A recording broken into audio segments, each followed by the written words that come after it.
welcome everyone to our Elevating Like a Pro series presented by GMC. They're such an important ally at the intersection of entrepreneurship, technology, lifestyle, business, and culture.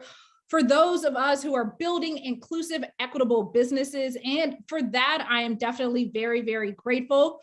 For everyone joining us in the audience today, please know that you are the key to elevating entrepreneurial empowerment. So thank you for not only being with us right now, but for also joining us in the work ahead. Many of you already know, but I'm Corey Hale. I'm the CEO and co-founder of Culture Banks, and we're going to unpack the importance of elevating entrepreneurial empowerment as we rethink our current inclusive business ecosystem. So with that in mind, let's go ahead and jump right into our conscious conversation around elevating entrepreneurial empowerment with our excellent panelists today. I'm going to start with our moderator, who is Rashad Lambert. He's the Director of Culture and Community for Forbes and is establishing the media brand as the preeminent community for young Black and Brown entrepreneurs. Prior, though, to this appointment, Lambert actually founded Forbes The Culture, which you'll see him rocking one of these shirts in a second, which is an organization that helps current and future leaders of color to connect, collaborate, and drive change within underrepresented communities. He's also an award-winning marketing architect, philanthropist, and community builder. And for our panelists, first up, we have Sydney Thomas. She works as a principal at Precursor Ventures, where she has check writing abilities and focuses her time on investing in and supporting pre-seed companies that democratize access to products and services for the mass market economy. She is the creator of the Interrupters, a list that highlights investors committed to investing in Black and Latinx founders. Additionally, Sydney was appointed by the mayor, this is super cool, everyone, to serve as a commissioner for the City of Oakland's Public Safety and Services Commission. And also joining the panel, we have Abby Wamimo. He is the co-founder and co-CEO of Isuzu, the financial technology platform, unleashing the power of data to bridge the racial wealth gap and dismantle credit barriers for low to medium income households. And in 2021, Isuzu was named to the Forbes FinTech 50 Most Innovative Companies list. Actually, I think you guys are also on the Goldman Sachs Innovators list. There are a lot of lists that you guys are on, Abby, I'm aware of. We can't get to it all. But prior to Isuzu, Abby actually founded Clean Water for Everyone, which is a global venture providing affordable access to clean water for more than 250,000 people in 6 countries.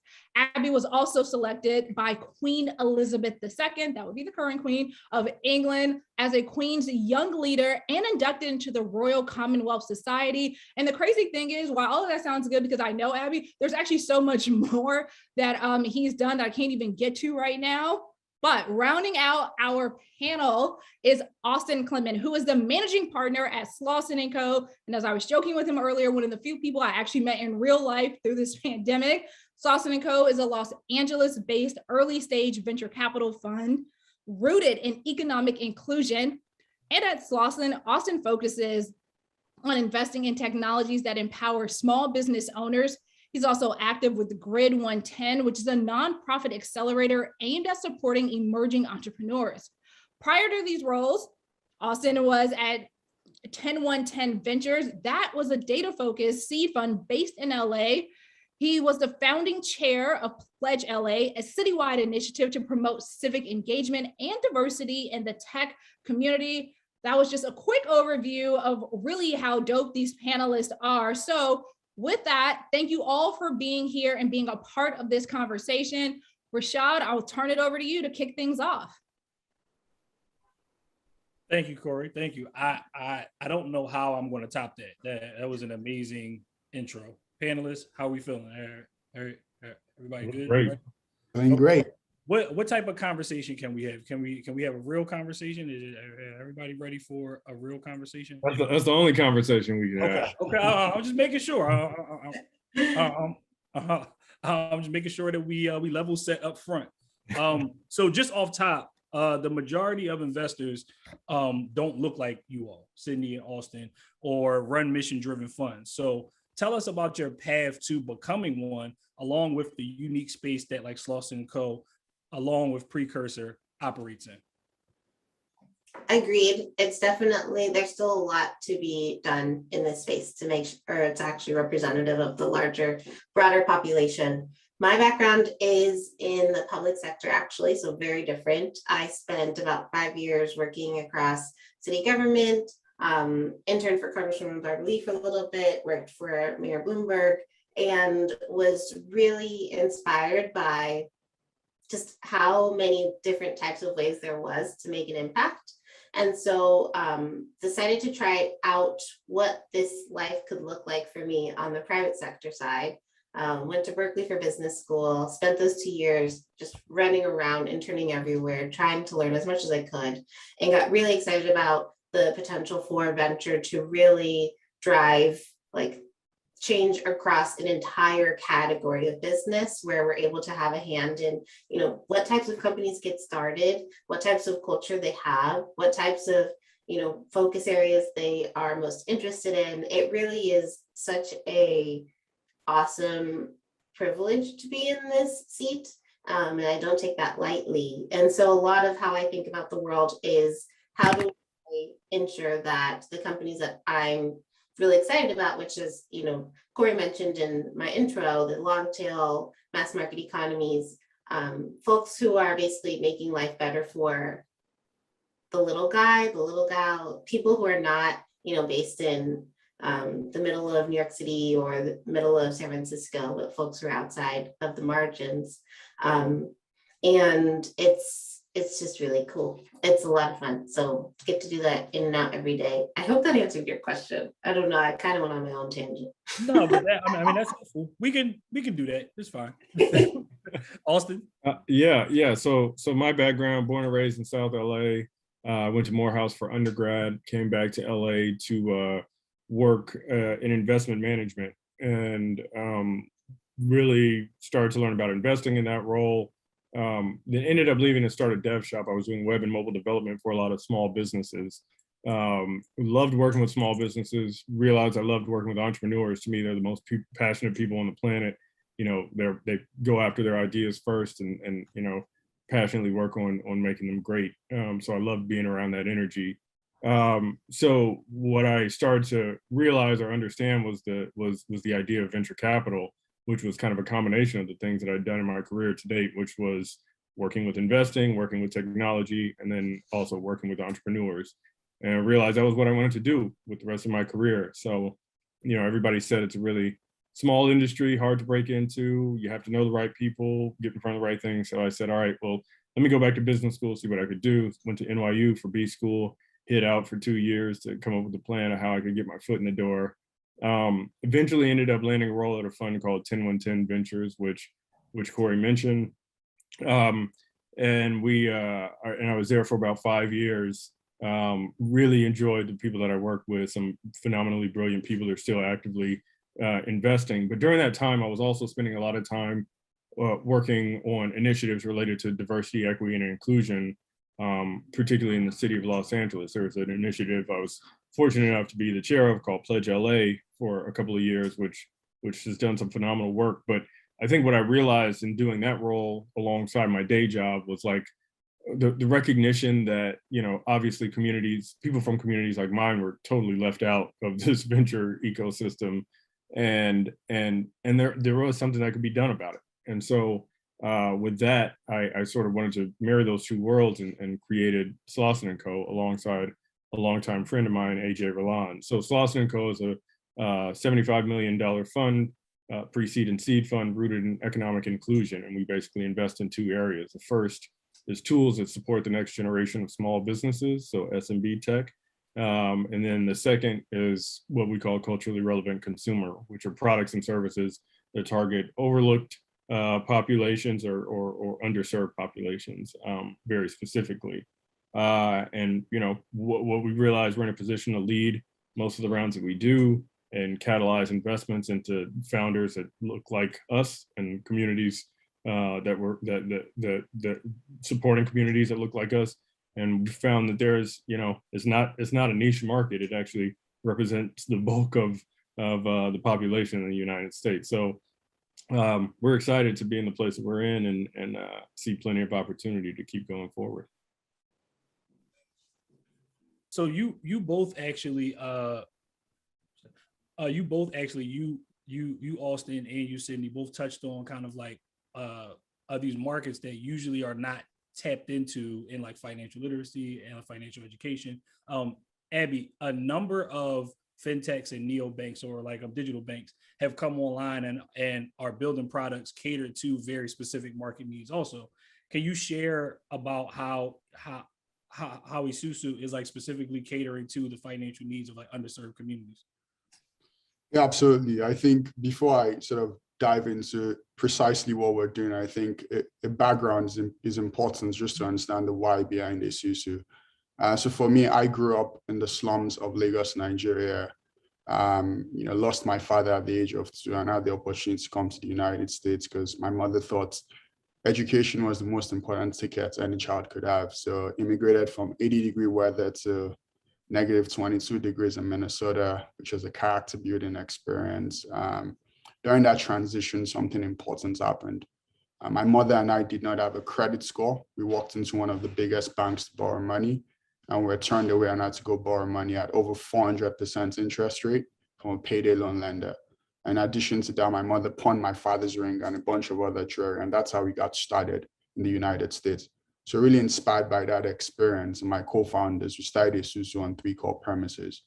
No matter where you come from, the color of your skin, and particularly your financial identity, shouldn't determine where you end up in the wealthiest nation the world has ever seen, and dare I say anywhere in the world. And the way we make that happen at Isusu, and to address your question, Rashad, when you look at the statistics, it's pretty dire. There are over 45 million people in this country that do not have a credit score, are considered credit invisible or credit thin. And the average debt in the United States is over $92,000. If there's anything we know about America, America was built on cheap debt, to the New Deal, to thinking about home ownership in this country with GI Bill and a whole bunch of institutions like the Federal Housing Authority, following Franklin Delano Roosevelt administration.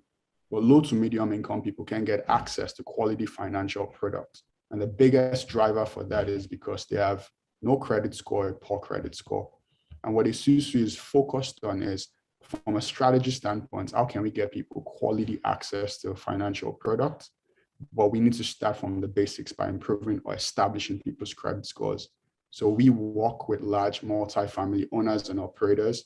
We report on-time rental data, and we can go back as far as 24 months to help people establish their credit scores or build their credit scores. So to your question in terms of the impact, imagine those 45 million people that don't have credit scores, majority of which are African Americans and other people of color.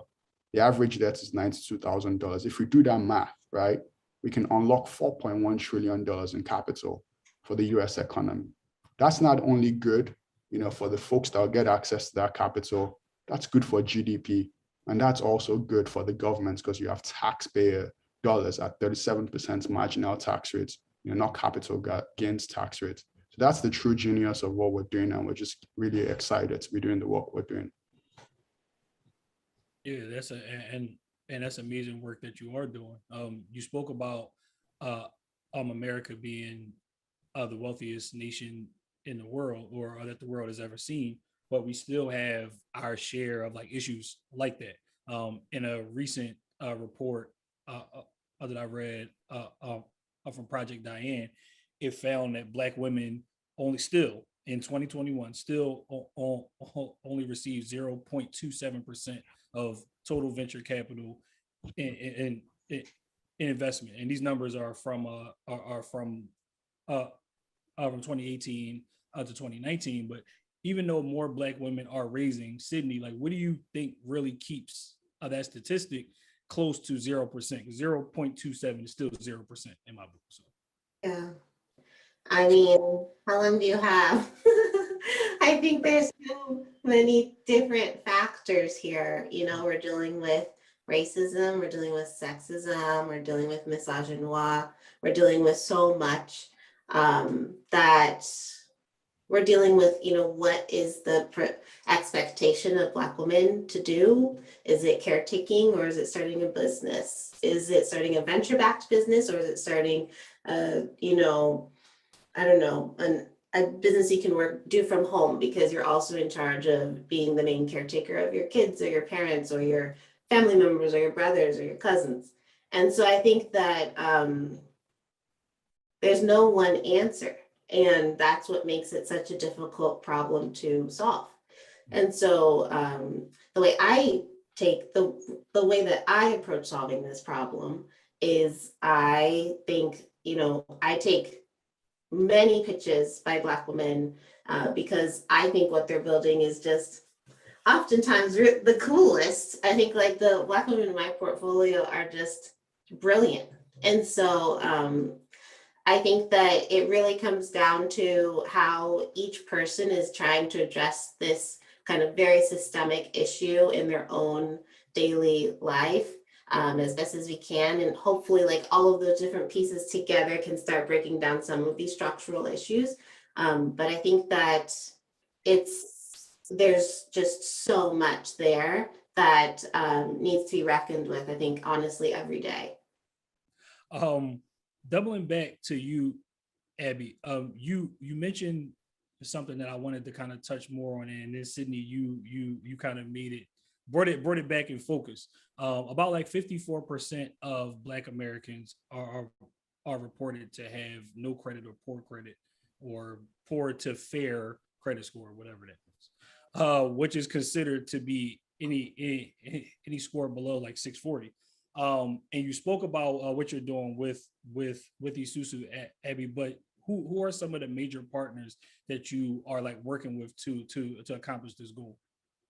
Yeah, thanks a lot, Rashad. So I think you stated very pronounced statistics, and I think we're going to do a disservice to the audience if we don't take a step deeper. And I'll sort of set the stage for some of the partners that we've worked with to make this work happen. 54% of African Americans, adults over 18, like you said, do not have a credit score. They're considered what we call credit invisible or credit thin. But if we take a step back, I ran the numbers because sometimes numbers really reveal a lot of interesting things. Imagine if you're getting a $200,000 mortgage, right? And you have a 620 or 640 credit scores.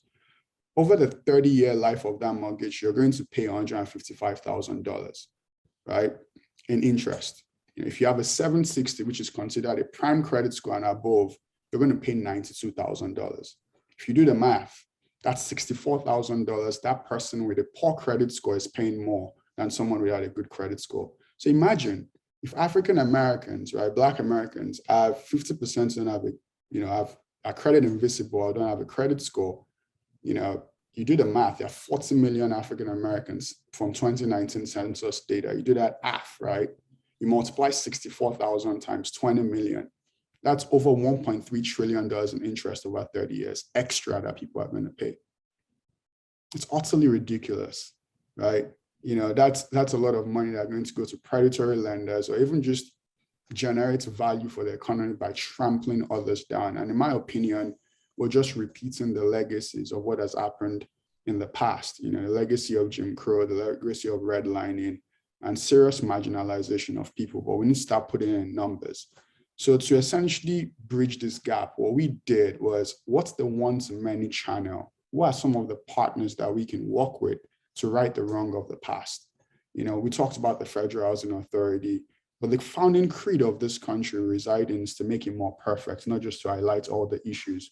So to that end, we actually partnered with one of the largest government-sponsored entities. We just announced 2 weeks ago, Freddie Mac. You have two government-sponsored entities, Fannie Mae and Freddie Mac. Freddie is one of the largest, financer of multifamily development under the guidance of the Federal Housing Finance Authority, and which reports up to the executive branch of the United States. So from that sense, we have a huge swath of the economy encouraging large asset managers and property managers to adopt rent reporting and make it a standard in the industry. Today, we partner with 35% of the largest landlords in the United States, Combined, they own roughly 2.5 million rental units in all 50 states in this country. Right. So that's how I'm tackling this.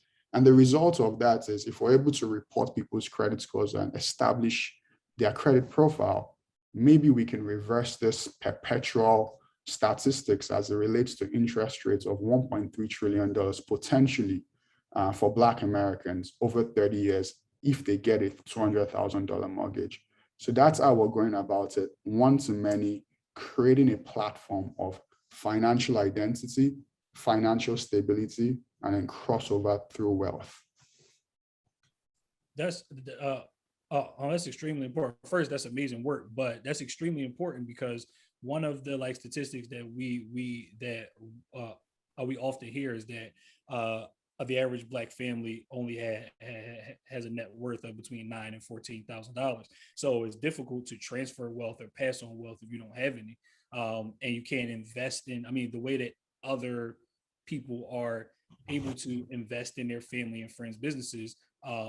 A lot of Black families are not able to do that because they can't get the capital and don't have the capital. So still, Austin, investors typically invest in people who look like them and are from their community, with like 70% of venture capitalists being white, 26% are Asian, and only 3% are Black.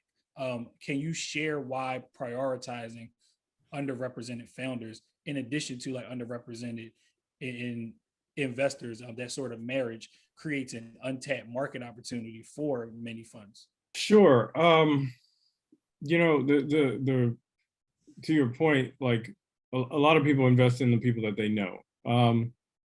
And I really believe that it's not because these people are evil or racist or anything like that.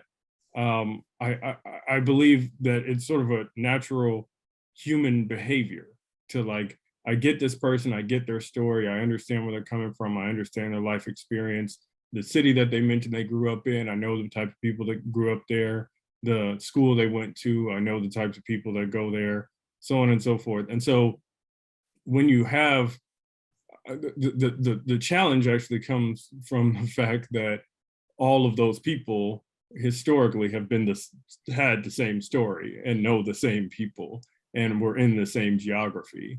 And so, and as a result of that, the most of the country has been locked out of participating in this innovation ecosystem. What happens is when you start taking people that have different life experiences and giving them dollars to allocate, then they put their own lens on it.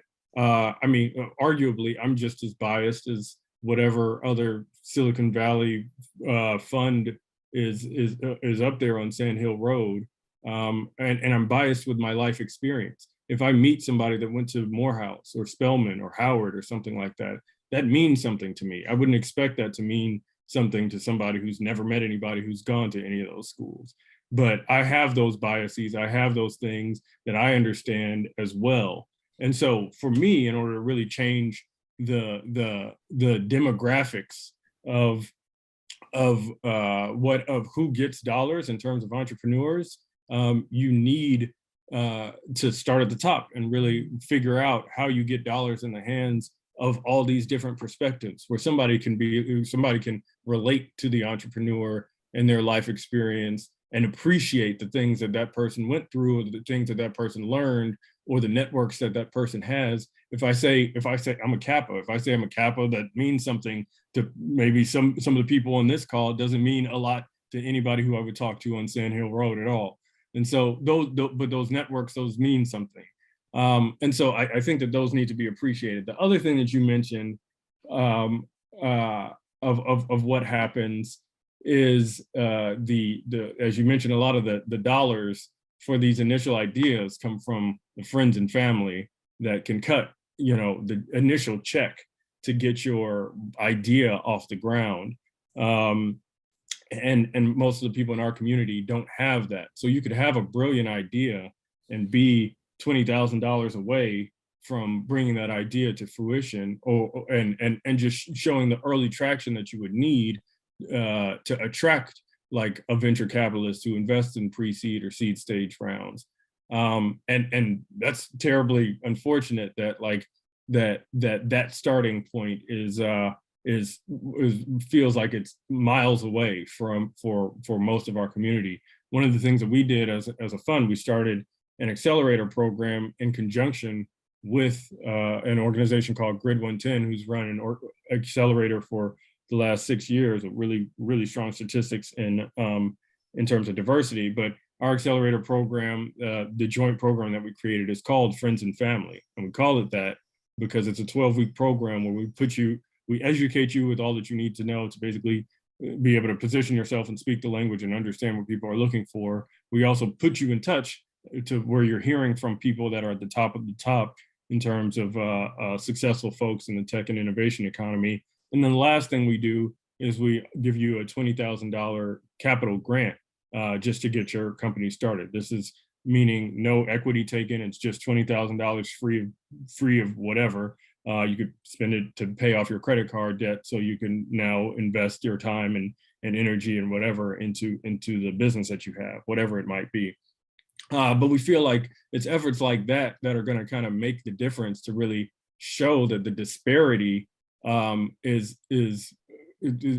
small changes that will have massive impacts in terms of being able to put the right people in business that are truly innovative and ambitious and brilliant and well networked and all these things, but just don't have the resources to ever have a chance.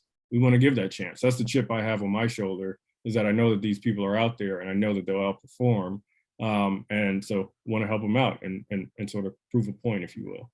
That makes a lot of sense. You mentioned a like amazing resource, which is the training and the education piece. I feel like a lot of that has been missing because, just like you said, we don't have people on the other side that really understand and have a commitment to doing that for these communities.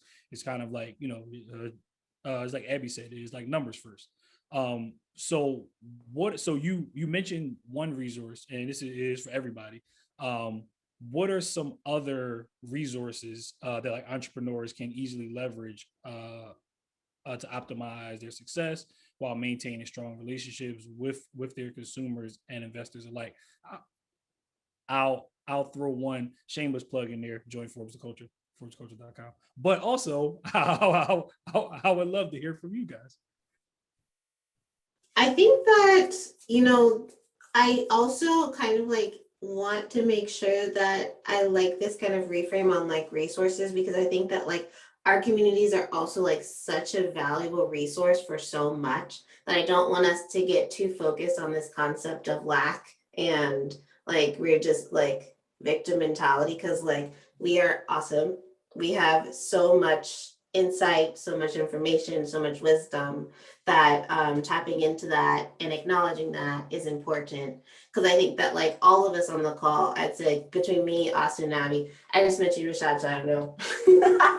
But we, I know, spend hours of our week mentoring, talking, sharing, being like entering into this space with a more communal mindset. Because I think that we know, kind of to Austin's last point, that chip on our shoulders, I think all of us have that. And so, from Grid 110 to, we do a lot of work around, like, I'm here, Charles was talking to, I think, Black Venture Institute last week. We do a lot of work with Black VC. We do a lot of work with HBCU VC. We do a lot of work with, there's also like an absolute kind of like proliferation of organizations in this space now that I think that like I would go so far as to say that wherever you are, you probably have an entrepreneurship network there somewhere, but you have to look for it. And so I think that's a big part of it too, is that when we're talking about entrepreneurs, like we're talking about people who are very, very intent on making kind of like the world build to like mold to their kind of journey, their vision, all of this stuff. And so like you need to be proactive. You need to go out and try and find these things. You need to like believe that you can do it. And I think a lot of this too is like really focused on making sure that you have kind of like the mental mindset of like, yeah, maybe someone's not going to hand you like $50,000 and I like tomorrow, which sucks because other people do get handed $50,000 from like their dad or their uncle or whatever. But that doesn't mean that you also can't get it. You can't. And so I just want to make sure that like, you know, you also don't I don't want the message when you come away from this video to be like, wow, things out there suck. I want you to be like, but yes, some things are bad. And also you can be successful too. Yeah. If I could add one quick thing, like Sydney touched on something that's really important about utilizing our own resources and what we have. One thing that I want to encourage our people to do specifically is to be more, as Sydney said, proactive, but one thing very specifically is be proactive about sharing your idea. I think a lot of people in our community very frequently are so fearful of somebody stealing their idea and that they don't tell anybody about it, and they'll work on it. It sits in some Google document as a business plan that gets worked on every once in a while and never ends up being brought in front of anybody to actually be challenged or critiqued or anything like that. What you'll find is as you start sharing your idea that you've been protecting, first of all, 9 out of 10 people are going to not be excited by it at all. And they'll be like, you should probably work on something else. There are all these reasons that are wrong with it. And you'll be like, this is brilliant, and you just don't see it. But okay, move on. That's fine. That's something that you'll got to get used to all throughout entrepreneurship. But that 10th person who does it, most of the time, almost universally, if they like your idea, they're never like, all right, I'm going to take this idea and I'm going to go build it myself. They'll want to work with you on it, or they'll want to point you in the direction of resources that may be able to get you even to the next step. It may not be the thing that launches you, but it'll be like, hey, I know this one guy, or I know this one woman who you should talk to who's doing something similar in the industry, and she might be able to put your product into such and such, or get it in front of this group, or tell you, or give you feedback on whatever. And it's those sorts of things that when you're really, really proactive about engaging with people around your idea or what it is that you're working on, you have to enroll a whole lot of people in your idea to build a successful startup. So that's the muscle that you got to practice probably more than anything else very early. Better than quote unquote refining the idea, you got to be able to pull the resources and the people around you to actually execute on the idea. That's the hard part. Yeah, I think those points are incredibly powerful, and I couldn't agree more. I think if I reflect back on the meaning of Isusu in and of itself, it means if you want to go fast, you go alone, but if you want to go far, you fundamentally go together. I think we need to start understanding as a community that our futures are inextricably tied together. You know, one of the things that helps me is I have a founder therapy group of, you know, a bunch of folks that look like me, and we just talk about the challenges and the mental, you know, stress of running a company of 80 to 100 people. And, you know, we talk to each other about these things and learn from each other. It's not easy. So those resources, leveraging our community, like Sydney and Austin said, is crucial. I think number 2 thing I'm passionate about is just, you know, 76% of folks on our, you know, cap table, you know, or investors are people of color or women. You know, my job and the team's job is to wake up every morning to make sure we outperform, and then they return their fund. So, you know, we dispel this myth, and, you know, that, you know, Black folks or any other people of color cannot manage resources. When we start sort of substantiating our performance and really dispelling this myth that you can do good and do well, you know, we're going to have a lot of progress there. And that's what I'm passionate about. I want to make sure all our investors outperform, return their fund, so they can go out, they can go back out there and say, look, if we replicate more Isusu stories, you know, this is what's possible. And in my opinion, that's how you essentially have, you know, change, you know, built on the concept of data. So resources like that and really focused on actions, you know, goes a long way. I 1000% agree with everything you guys said. And I just want to throw one thing in there before I ask my next question, which is you each touched on something that is kind of like you started it, Sydney, with saying that like we don't want this to be sort of like a, you know, have a negative leave this conversation with a negative mindset about our communities and our neighborhoods. And like Austin, you said, kind of like a start now. It's like don't wait and don't hold on to these ideas that you think. And like Abby, you kind of like echoed the same thing. The one thing that I want to add is that while we may not have those uncles and grandfathers and like fathers and mothers to be able to give us $50,000 or $20,000 or that $100,000 to start our business, we can be those people for the next generation. So we can become those friends and family that are willing to invest in the next generation. And that kind of leads me into my next question, which is when you think about investing in a broader venture capital ecosystem, is empowering Black entrepreneurs in within this sector something that's more tangible for funds created by color or not? What do you think? This is the question that'll get me in trouble, but I promise you, Rashad, a real conversation. No, this is you know, our people know authenticity, right? Our people know what a firm stands for, what they're about. Like it's we do our homework. We know people that know people, like in the network or whatnot. I think if you are at a well-established firm that has a long track record of not including, I won't say excluding, because again, I don't think that it was intentional, but I also don't think that it was intentional in the other way to include. So if you are at a firm that has a long track record of not being inclusive, then you know, something happens, George Floyd, be it whatever it may be, that triggers the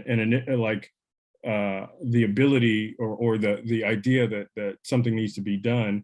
I'm very happy, honestly, that you are doing that effort, genuinely happy, and think it's the right thing to do, and think that you'll find some opportunities to invest in some great founders that would have otherwise been historically overlooked.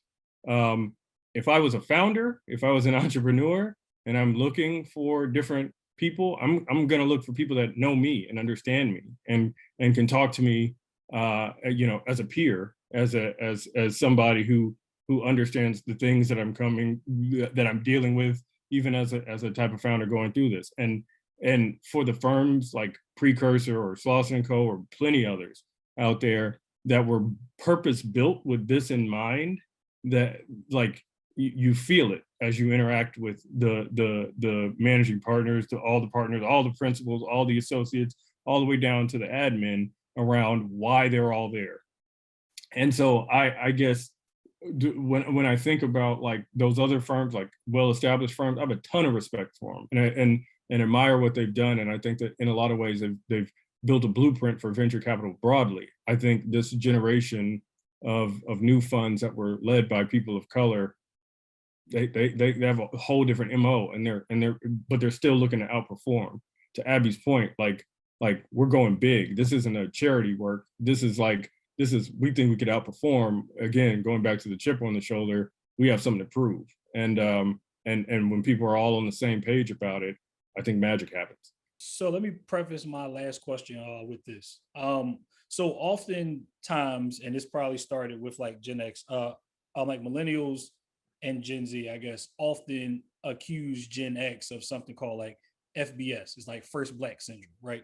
So that they were the first Black this, the first Black that, the first Black this. And because of that, I love this so much. I have never heard of this before. No, okay. Well, first Black person to say it. Then. I don't know, but because of that, they have a different perspective on why they acted the way they did when they were they were in office, or when they were in it. They didn't do things that they felt benefited Black people in general, because they felt like they couldn't, because when you're the first, there's a lot of pressure on you to create the next and to make space for there to be a number 2, 3, 4, 5, and whatever down the line. So with with like reimagining this goal of using improved, empowered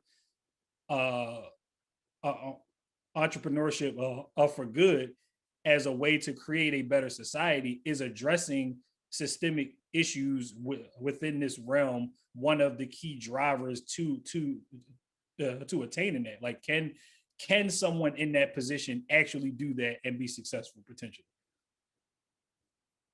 Okay, I have so many thoughts on this. One of the things is I was listening, I've listened to this podcast at least 3 times. I'll probably listen to it like 10 times more. It was with Tressie McMillan Cotton and Kiese, 2 writers.